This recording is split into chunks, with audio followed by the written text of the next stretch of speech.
I, for the life of me, cannot wait to see Ilhan Omar first arrested, jailed, and then when she comes out of jail after 20 years, she's deported. Well, we might be a step closer, or maybe not. I don't know. I've been hearing this for a very long time. I don't know how hard could it be to arrest and jail a corrupt politician. Maybe it's not that easy. Anyway, I've got some, so we've got some new developments here. So let me play some of these videos for you. Here she is avoiding a journalist, some really tough questions. Since your net worth dropped on the new forms, the new financial disclosure forms, could you tell us if your husband still has the consulting business and the wine business?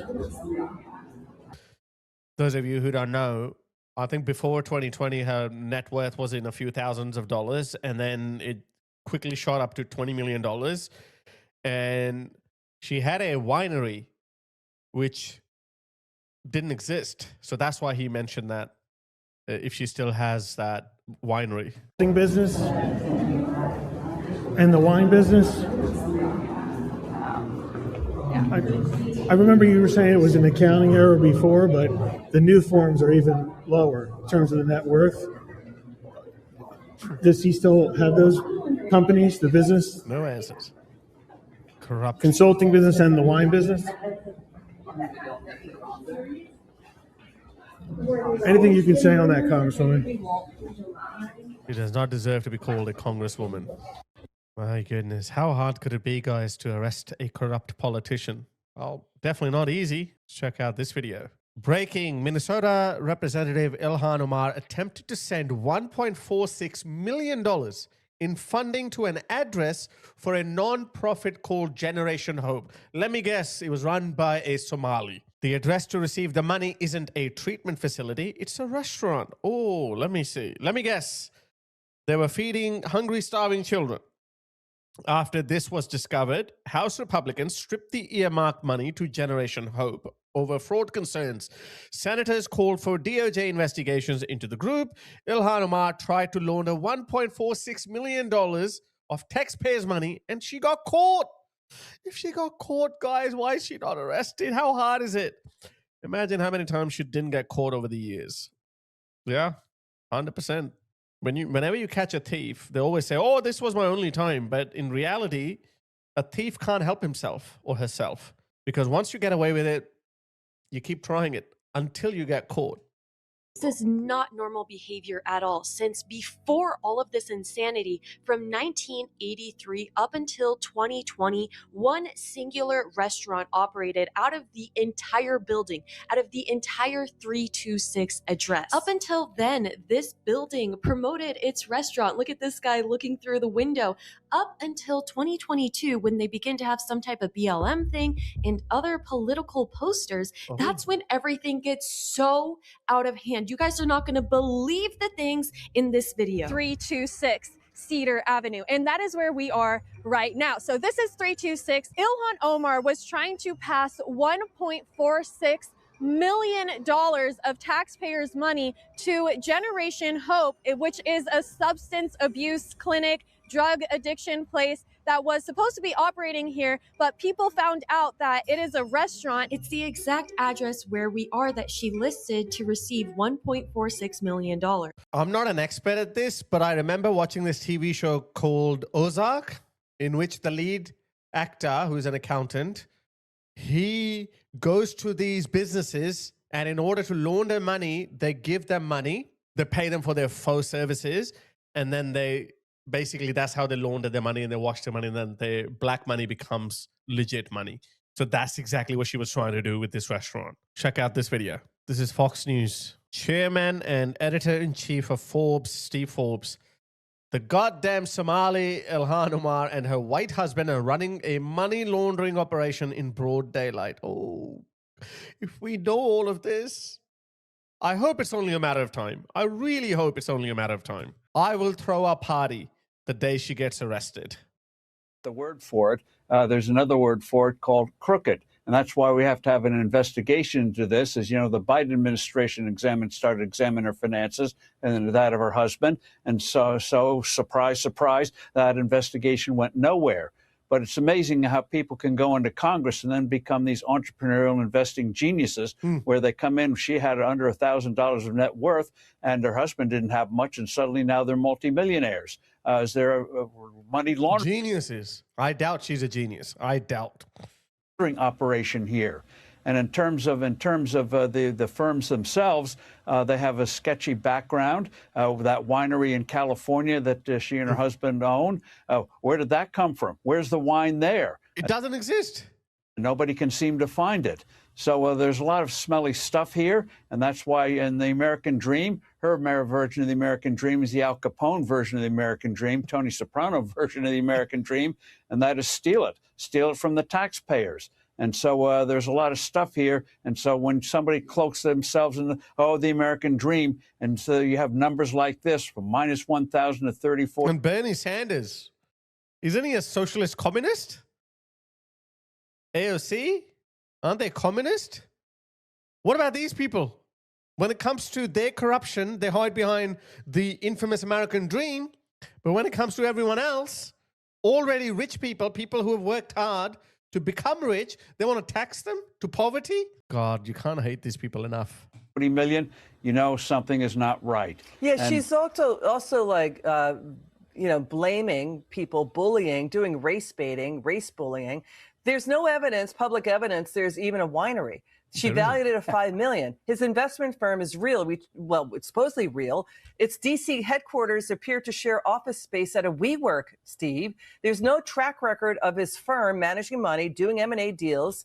No clients we see, investment deals, or any work it's done. They say they do work in 80 nations operating in. There's no SEC registrations for them as investment advisors.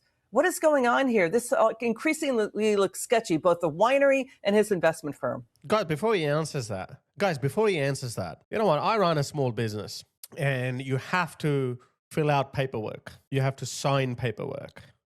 And you basically, every time you sign a document, you're making a legitimate legal declaration. And you know at that time that if you lie, it's going to stay on that document forever. Yeah, you have to be very brazen to put your signatures on a misleading document, on a document that you know contains information that's not true. I have never done that. I'm not saying that I'm not saying that in a self-righteous manner. I have never done that because I'm scared. I'm scared I'll get caught, I'll go to jail. So that's why I don't do anything, okay? But my question is, how can these people hold one of the highest offices in the world, and then they can so brazenly put their signatures on misleading documents? How? And they can still get away with it? I mean, if that is not an advertisement for rewarding bad behavior or criminal behavior, then I don't know what is. She has to go to jail. Yeah, the winery may not exist and the firm may be just really a name only, as you say, a WeWork office. Big deal. So that's why the investigation needs to be done. And suddenly all that $30 million, I think you're going to find, I'll make a speculation, a prediction, that $30 million came from sources that are illegal, period. Thank you so much, Steve Forbes, helping us. Surprise, surprise. Have a look at this. Got one more video. An illegal alien, Abdul Dahir Ibrahim, a Somali convicted felon in the largest welfare fraud operation in Minnesota, of all places, in Minnesotan history, posing alongside Ilhan Omar and Tim Walz. I watched a video the other day. Tim Walz. I mean, who are these people, guys? He was about to become vice president under Kamala Harris. Guys, Tim Walz, he pardoned a rapist, so he's not deported. Thankfully, Secretary Rubio jumped in and he deported him regardless. But check this out. Like, find that. I was shocked. I was like, these people, what's wrong with them? They're now openly siding with rapists and pedophiles in the name of surely it's not just ideological dogma. Surely there's more to it. Watch this. This is Tim Walz. In this case, I would state this, that I can find no reason how Minnesota will be safer or better if Mr. Vang is deported to a country he has not been to since he was a child. Fox 9 reports Vang's victim wrote a letter to the board forgiving him, and they say that was a key factor in their move to pardon Vang. Charlie Rachel with. Thank you, Maddie. The victim must be awoke herself or himself. I think he got deported regardless. Pardon an illegal immigrant accused of child rape. Watch this. Just days before this foreign sex offender was scheduled to be deported, Tim Walz, the governor, issued him a pardon, setting him free to once again endanger the children of America. Well, this week I revoked his legal status in the United States, and as a result, federal agents took him into custody, and as of today, he has been removed from the United States. Right. So, Tommy, the governor... That's Tim Walz, guys. That's Tim Walz. And by the way, he turned a blind eye, and a lot of people believe that he's also involved in this Somali welfare fraud of Minnesota. He has to be. The fraud is way too big for him not to be aware of. So that Somali convicted felon is posing alongside Ilhan Omar and Tim Walz. All right, this news just breaking moments ago. Fox News has obtained photos of one of the Somali illegal immigrants wrapped up in the Minnesota fraud scandal, posing with several high-profile Minnesota Democrats, including Congresswoman Ilhan Omar and Governor Tim Walz. The man Birds of a feather flock together. pictured is Abdul Dahir Ibrahim. He entered the country in 2000 and has had an Rolex. order for removal since 2004. He also has a prior conviction in Canada for asylum and welfare fraud. ICE tells Fox News Ibrahim was granted temporary protected status for 10 years, but should have never been eligible. We are going to have more on this in our next hour. These are the people who are ruling over you guys. These are the people. This guy's my hero, Nick Shirley. Let's watch his video. All right, so right now we're outside Representative Ilhan Omar's office. We're trying to give her a quality layering center hoodie. Let's see if she's here. Hello. Is Representative Omar here? No, the congresswoman's not currently. Oh, there she's ran in. Is there a message you want us to pass along to her? Yes, I wanted to give Congresswoman Ilhan Omar a hoodie. Okay, I can Quality layering pass. center. Okay. I She can here by pass that chance? along. Can you please give Ilhan Omar a quality layering center hoodie? All right. Thank you. Hope she likes it.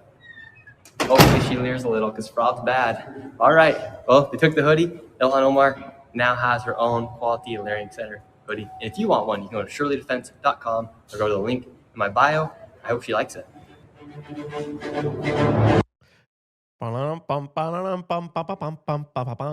Look at this. Covered head to toe in Islamic attire in compliance with Sharia, Ilhan Omar is doing promo for Somali businesses. We're at Zaytoon Restaurant here on Franklin Avenue in South Minneapolis, and I just got myself the immunity boost, so come check it out. So somehow we're supposed to just accept that this head-to-toe covering is an American. It doesn't make any sense. But this is Ilhan Omar, and let's just see, she's here supporting a Somali business again, like she often does. And you might be wondering, are there any instances where she does this for a white-owned business? And the answer to that question, according to AI, which did a deep search, is no. She has never once supported a white-owned business. One time she supported a black-owned business, print shop, but it wasn't the same focused promotion as she's doing for a Somali-owned business. So another question you might ask yourself is, okay, so has she ever even spoken positively about white people? And No. the answer to that, too, is no. There is no prominent examples of Ilhan Omar speaking positively about white people. Actually, when she speaks about white people, she refers to them as white supremacy, white nationalists, and white terrorists. So, why am I not surprised, guys? And why you shouldn't be surprised? Because this is what they do. You are importing sectarianism, racism in the name of multiculturalism. It's the same repeated behavior all across the West. Poor Westerners, they bring in these people from third world hostile cultures only to become victims of their hatred, their anger, their ill-founded grievances. What do you gain out of that? What do you gain out of that? Nothing. Deport them.